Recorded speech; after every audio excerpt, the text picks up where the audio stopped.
Greetings. Been a while. Let's open our Bibles to literally the first page. Genesis 1. When God began to create the heavens and the earth was complete chaos, and darkness covered the face of the deep, while a wind from God swept over the face of the waters. Then God said, "Let there be light," and there was light. God saw that the light was good, and God separated the light from the darkness. God called the light day, and the darkness he called night. And there was evening, and there was morning, the first day. Then God said, "Let there be a dome in the midst of the waters, and let it separate the waters from the waters." So God made the dome and separated the waters that were under the dome from the waters that were above the dome. It was so. God called the dome sky, and there was evening and there was morning, the second day. And God said, "Let the waters under the sky be gathered together in one place, and let the dry land appear." It was so. God called the dry land earth, and the waters that were gathered together he called seas. And God saw that it was good. Then God said, "Let the earth put forth vegetation, plants yielding seed, and fruit trees of every kind on earth that bear fruit with the seed in it." And it was so. The earth brought forth vegetation, plants yielding seeds of every kind, and trees of every kind bearing fruit, and with the seed in it. God saw that it was good, and there was evening and there was morning, the third day.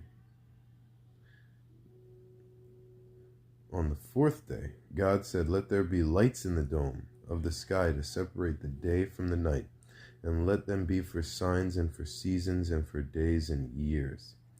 Let them be lights in the dome of the sky to give light upon the earth." And it was so. God made the two great lights, the greater light to rule the day and the lesser light to rule the night, and the stars. God set them in the dome of the sky to give light upon the earth, to rule over the day and over the night, and to separate the light from the darkness. God saw that it was good, and there was evening and there was morning, the fourth day. God said, "Let the waters bring forth swarms of living creatures, and let birds fly above the earth across the dome of the sky." So God created the great sea monsters and every living creature that moves of every kind, with which the waters swarm, and every winged bird of every kind. God saw that it was good. God blessed them, saying, "Be fruitful and multiply, and fill the waters in the seas, and let birds multiply on the earth." And there was evening and there was morning, the fifth day. Here's where things get interesting. And God said, "Let the earth bring forth living creatures of every kind, cattle and creeping things, wild animals, and of the earth every kind. Wild animals of the earth of every kind." And it was so. God made the wild animals of the earth of every kind, and the cattle of every kind, and everything that creeps upon the ground of every kind. God saw that it was good. Then God said, "Let us make humans in our image, according to our likeness, and let them have dominion over the let them have dominion over the fish of the sea, and over the birds of the air, and over the cattle, and over all the wild animals of the earth, and over every creeping thing that creeps upon the earth." So God created humans in his image. In the image of God he created them. Male and female he created them. So hold on a second, right? In verse 26 it says, "Then God said, 'Let us make humans in our image, according to our likeness.'" He was talking to himself. Why did he use plural? And then down here in 27, why is it singular? Think about that for a moment. Yeshua said, "The Son and the Father are one." Wait a minute, hold on. The Son and the Father are one. Even though they're two different people, they are one God. Even though Everybody thinks they're two different people, one God. God blessed them, and God said to them, "Be fruitful and multiply, and fill the earth, and subdue it, and have dominion over the fish of the sea, and over the birds of the air, and over every living thing that moves upon the earth." God said, "See, I have given you every plant yielding seed that is upon the face of all the earth, and every tree with seed in its fruit. You shall have them for food, and to every beast of the earth, and to every bird of the air, and to everything that creeps on the earth. Everything that has the breath of life I have given every green plant for food." And it was so. God saw everything that he made, and indeed it was very good. And there was evening, and there was morning, the sixth day. Now, before we go on to chapter 2, I just want to go into 2 Peter. 2 Peter right here. Got it bookmarked. There we go. 2 Peter, chapter 3, verse 8. "But do not ignore this one fact," says Peter, Kepha. "This one fact, beloved, that with Yahuwah, one day is like 1,000 years, and 1,000 years are like one day." Think about that for a second. 1,000 years as if a one day, and one day as if 1,000 years. Remember that. This is going to be important. Well, it's already important, but it's going to be even more important. "Thus the heavens and the earth were finished, in all their multitude. So on the sixth day God finished the work that he had done, and he rested on the seventh day from all the work that he had done. So God blessed the seventh day and hallowed it," made it holy, "because on it God rested from all the work that he had done in creation. These are the generations of the heaven and the earth when they were created." Now, my Bible, verse 5 starts with another account of creation.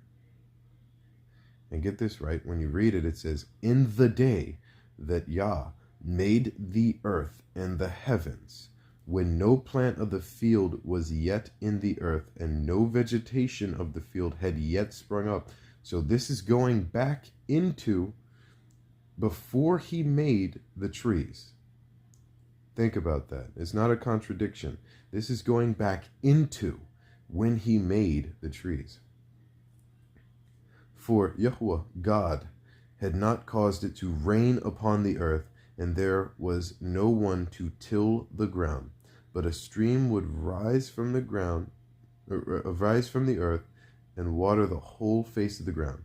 Then Yah formed man from the dust of the ground." So he's going back in and telling us what happened on day, practically, what is that? Where does he make the trees? Day 3 to day 6. This is what happened from day 3 to day 6.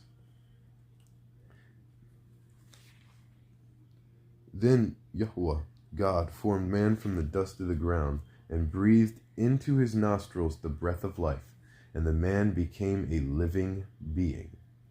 And Yahuwah, God, planted a garden in Eden in the east.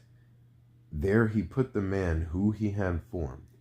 Out of the ground Yah made grow every tree that is pleasant to the sight and good for food. The tree of life also in the midst of the garden, and the tree of knowledge of good and evil." Oh, so there's two trees. The tree of life. The tree of life and the tree of knowledge. Two trees. "A river flows out of Eden to water the garden, and from it divides and becomes 4 branches. The name of the first is Pishon. This is the one that flows around the whole land of Havilah. Forgive me for these pronunciations. Where there is gold, and the gold of that land is good. Bdellium and onyx stones are there. The name of the second river is Gihon. It is the one that flows around the whole land of Cush. The name of the third river is Tigris, which flows east of Assyria. And the fourth river is the Euphrates. Yahweh, God, took the man and put him in the Garden of Eden to keep it and till it, to till it and keep it. And Yahweh commanded the man, you may freely eat of every tree in the garden, but of the tree of the knowledge of good and evil you shall not eat, for in the day you eat it you shall die. Notice 2 Peter 3:8. A day is if 1,000 years, and 1,000 years is if a day. Notice that, right? Then Yahweh God said, it is not good that the man should be alone. I will make him a helper and his partner. So out of the ground Yah formed every animal of the field and every bird of the air, and brought them to the man to see what he would call them. Whenever the man called every living creature, that was its name. The man gave names to all the cattle, and to the birds of the air, and to every animal of the field. But for the man there was not found a helper as his partner. So Yahweh God caused a deep sleep to fall upon the man, and he slept. Then Yah took one of his ribs and closed up its place with flesh. And the rib that Yah had taken from the man he made into a woman, and brought her to the man. Then the man said, at last is bones of my bones, and flesh of my flesh.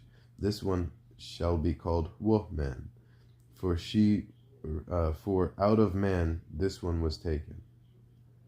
Therefore a man leaves his father and his mother, and clings to his wife, and they become one flesh. And the man and his wife were both naked and were not ashamed. That right there, marriage. Therefore a man leaves his father and his mother and clings to his wife. They become one flesh. Now, the first sin and its punishment. Get this right. Now the serpent was more crafty than any other wild animal that Yahweh had made. The serpent said to the woman, did God say you shall not eat from any tree in the garden? Hold on a second.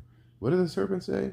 The serpent asks the woman, did God say you shall not eat from any tree in the garden?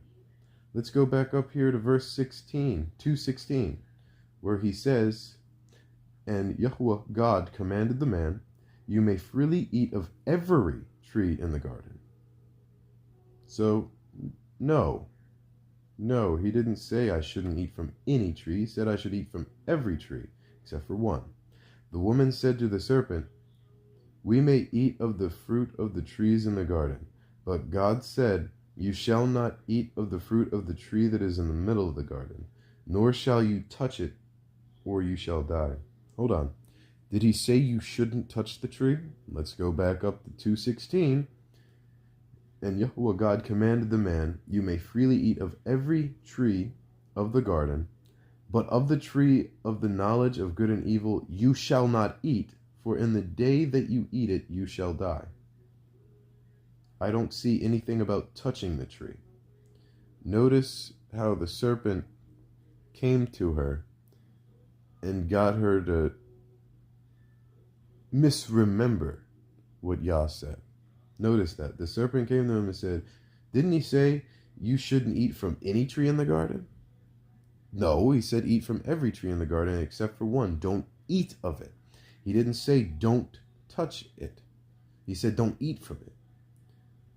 But the serpent said to the woman, you will not die, for God knows that when you eat of it, your eyes will be open, and you will be like God, knowing good and evil. So hold on.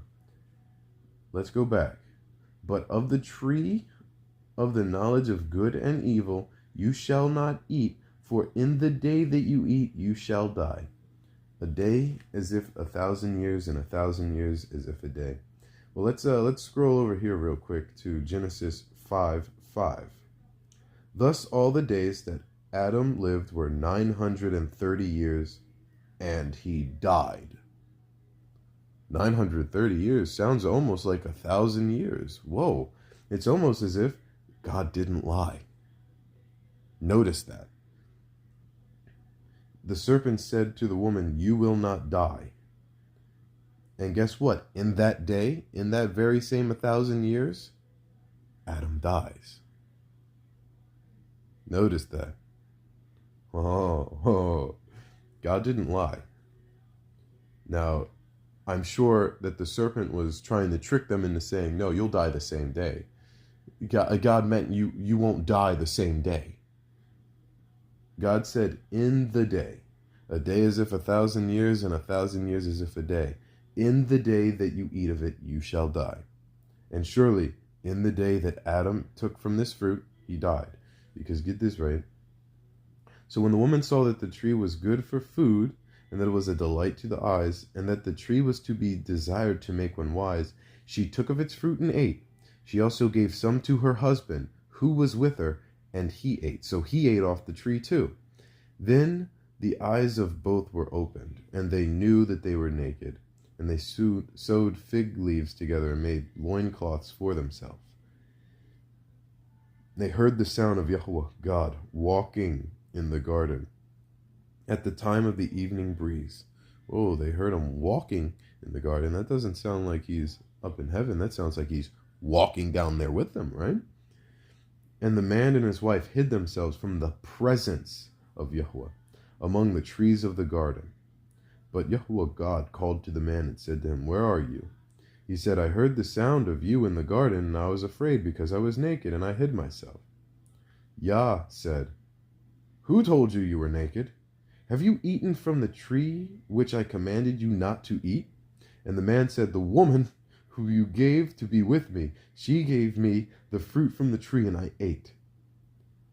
Then Yahweh God said to the woman, what is this that you have done? The woman said, this serpent tricked me, and I ate. Yahweh God said to the serpent, because you have done this, cursed are you among all animals, and among all wild creatures. Upon your belly you shall go, and dust you shall eat all the days of your life. Pause. What did he form man out of? I will put enmity between you and the woman, and between your offspring and hers. He will strike your head. He will strike your head, and you will strike his heel. To the woman he said, I will make your pangs in childbirth exceedingly great. Hold on, go back. He said to the serpent, he will strike your head, and you will strike his heel. Who was he talking about? It seems like right then and there, that's the Messiah's prophecy. The start of the prophecy of the Messiah. The first thing, he will strike your head, and you will strike his heel. So get this right. Fast forward, what is that? About 4,000 years. Yeshua was crucified on the cross, and he rose from the dead. Think about it. And you will strike his heel. That death was just the serpent striking his heel. When he picked up his life, that was Yeshua, he striking the serpent on his head, thus destroying death for his children. To the woman he said, I will make your pangs in childbirth exceedingly great. In pain you shall bring forth children, yet your desire shall be for your husband, and he shall rule over you. And to the man he said, because you have listened to the voice of your wife, and have eaten of the tree about which I commanded you, you shall not eat. Cursed is the ground because of you. In toil you shall eat of it all the days of your life. Thorns and thistles it shall bring forth for you, and you shall eat the plants of the field. By the sweat of your face you shall eat bread, until you return to the ground, for out of it you were taken. You are dust, and to dust you shall return. Hold on. You are dust. Go back to 3:14. Upon your belly you shall go, God talking to the serpent, and dust you shall eat. Go back to where we were. You are dust, and to dust you shall return. Notice that. The man named his wife Eve, because she was the mother of all living. And then Yahuwah God made garments of skin for the man and for his wife, and clothed them. Then Yahuwah, it says the Lord. I personally don't like that title, but notice how singular, the Lord God said, see, the animals have become like one of us, plural. Then the Lord God said, see, the humans have become like one of us. Why does it have a singular and then he says plural? The Son and the Father are one. See, the humans have become like one of us, knowing good and evil. And now they might reach out their hands and also take from the tree of life and eat and live forever. Oh, now they might reach out their hands and take also from the tree of life and eat and live forever.